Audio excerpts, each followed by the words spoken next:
When you think about scout aircraft, you probably don't think about a destroyer. Those ships could and would operate as fleet scouts, but that was the ships themselves. Most people wouldn't think of a destroyer carrying aircraft, at least in the 1940s. It's a much more common thing these days, even ignoring the weirdness of Japanese ship classification. Nonetheless, this did happen, and in today's video, we'll be looking at one such example. USS Halford, a ship that is, for better or worse, always going to be associated with a failed experiment, even if more of her time was spent without a floatplane than with one. Before that, however, I'll briefly cover how this came about. I have an admittedly old dedicated video on this topic as well. I'll link that in the description. For this video, I'll just cover the basics. It's a simple concept in the grand scheme of things. In the wide reaches of the Pacific, scout planes were vital. With this in mind, from the 1920s and on, there were rumblings of fitting destroyers with floatplanes.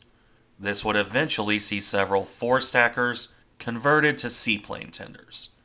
However, the Navy also considered the idea of a destroyer operating a single scout aircraft. Each of these destroyers would lead a squadron, with the aircraft scouting for the other ships, while the mothership could still join her sisters in actual action. Not a bad idea in concept, but one that was a bit ahead of its time. After broadly successful experiments with an old Clemson, USS Noah, the Secretary of the Navy approved the idea. The Navy planned to modify 6 Fletcher-class destroyers. Ultimately, only 3 are confirmed to complete with the Catapult and floatplane, with a 4th, USS Stanley, maybe having one, although this is debated and there's no evidence she ever used it. However, what about the 3 that did use the Catapult? Those were USS Pringle, USS Stevens, and the topic of today's video, USS Halford, which came out looking interesting in their weirdness. Let's look at that now, along with the rest of the design. First off, Halford was, floatplane aside, a standard Fletcher-class destroyer. That means a displacement of roughly 2,000 tons, with this going up to around 2,500 when fully loaded. Near as I can tell, the displacement remained more or less the same with the added equipment, that consisting of a single floatplane and the equipment to support it. In this case, a Vought OS2U Kingfisher on a modified cruiser Catapult, one reworked to fit aboard a destroyer aft of the funnels, where the deckhouse and number 3 gun would otherwise have been mounted.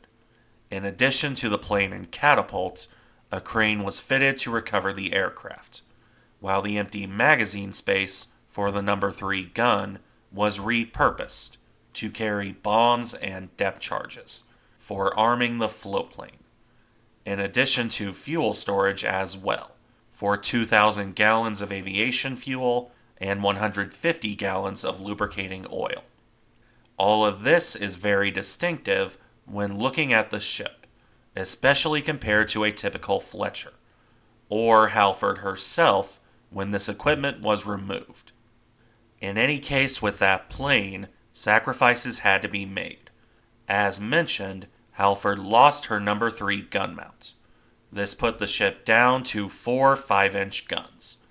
On top of that, she also suffered with anti-aircraft weaponry. Only 1 twin 40mm Bofors mount, in addition to 8 20mm cannon, at a time when more typical destroyers were reaching the put a gun on every flat surface stage. To round off weaponry, the ship also lost 1 set of torpedo tubes. Beyond that, however, there were no major changes. Speed was still the same at around 35 knots on 60,000 shaft horsepower. So with that covered, let's talk service. USS Halford was laid down on June 3, 1941, and then launched on October 29, 1942. Nothing really notable here. Even the fitting out was still relatively quick, despite the weird design. Halford commissioned on April 10, 1943, although it would be some time until she joined the war.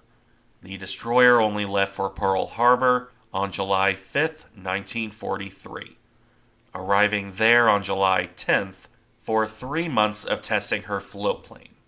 This would not go well as it turned out. Not surprising considering the compromises inherent in the concept. In service, testing or otherwise, the destroyer's crew hated the plane. This took up a lot of important space, which in turn lowered the ability of the destroyer. Half the torpedoes in one of the guns were gone, and the anti-aircraft battery was heavily limited, neither of which endeared the crew to their hanger-on. Furthermore, on a ship like a destroyer, this was a giant fireball waiting to happen. There was no real armor protection for the aviation fuel.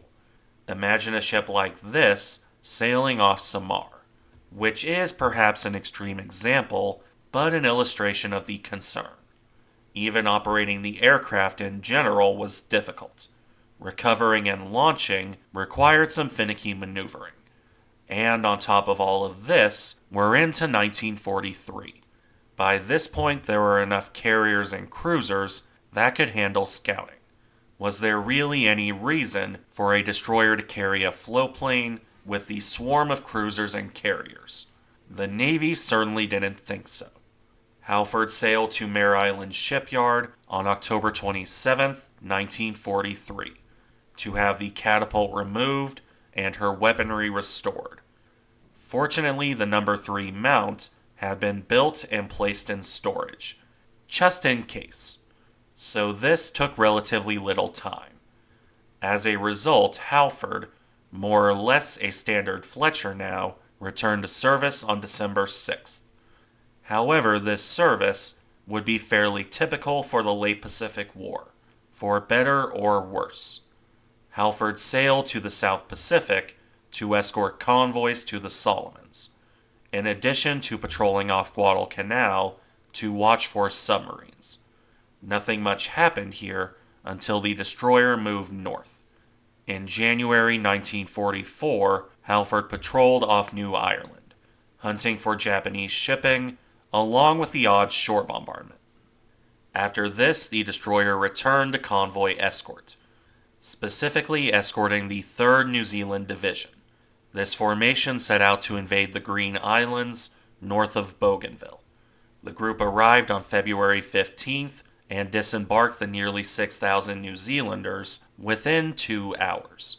There wasn't much in the way of action. Considering this was only 115 miles from Japanese bases on New Georgia, that says something, namely how weakened the Japanese were by early 1944. In any event, Halford departed soon after the invasion concluded. The destroyer returned to New Ireland, where she would join USS Bennett in sinking a couple small coastal ships. Actual combat, but not anything major. After that was done, the destroyer spent the rest of early 1944 on more patrol and escort duty. Nothing of major note until we reached summer, specifically June, with the invasion of the Marianas commencing on June 15, 1944. Halford would spend 75 days at sea bombarding Tinian and Guam, as well as covering the carriers during the Battle of the Philippine Sea on June 19th. Halford did well enough for herself, evading any damage and helping to protect her charges as well. Beyond that, her time off the Marianas was fairly typical, bouncing between different islands, providing fire support for troops ashore. Nothing really special here, not even when Halford left to bombard another island from September 4th to September 21st, 1944. This was pretty minor in comparison to her next action, because Halford would be present for the Battle of Leyte Gulf in October 1944. First for the pre-invasion bombardment, then on October 25th for the Battle of Surigao Strait. Halford was part of Admiral Oldendorf's bombardment force as it engaged the Japanese Southern Force. Again, Halford did well here, but she's not cited as doing outstandingly well.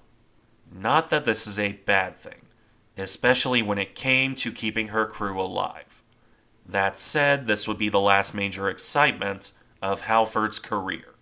The destroyer left the area on November 1st, 1944, to join up with the Third Fleet, where she would provide more escort duty for about a month, before returning to the Philippines on December 2nd to provide more cover for the landing forces. Although by this point, the Japanese were largely spent, outside of kamikazes. As a result, Halford was soon detached on December 6th to escort a damaged ship, the SS Anton Soutrain, which was unfortunately lost in an air attack. Because of this, Halford returned to Leyte to escort supply ships to Mindoro. This role kept the destroyer occupied into the new year, and past that point as well, but with a different destination. On January 2nd, 1945, Halford escorted the landing forces for the invasion of Luzon. Despite heavy air attack, this went without major incident on Halford's part, allowing her to break off on January 11th to strike shipping in San Fernando Harbor. 3 small cargo ships and several smaller vessels would be sunk.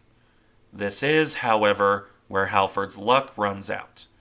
On February 14th, the destroyer collided with a transport. This didn't cause severe damage, but it was enough to send Halford home. She would be in dock from March 24th to May 27th, 1945, at which point she returned to escort duty for the remainder of the war.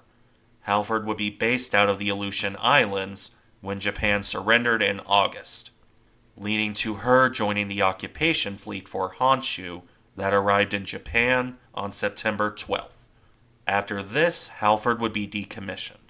The destroyer arrived at Bremerton on November 4th, 1945, where she was overhauled before sailing on to San Diego to join the reserve fleet on January 28th of 1946. USS Halford was then decommissioned on May 15th, and she would remain in reserve until being sold for scrapping on April 2nd, 1970. A quiet end for a ship that had earned 13 battle stars during her service. Thank you for watching. Remember to like, comment, and subscribe if you enjoy the content, and I'll see you in the next one.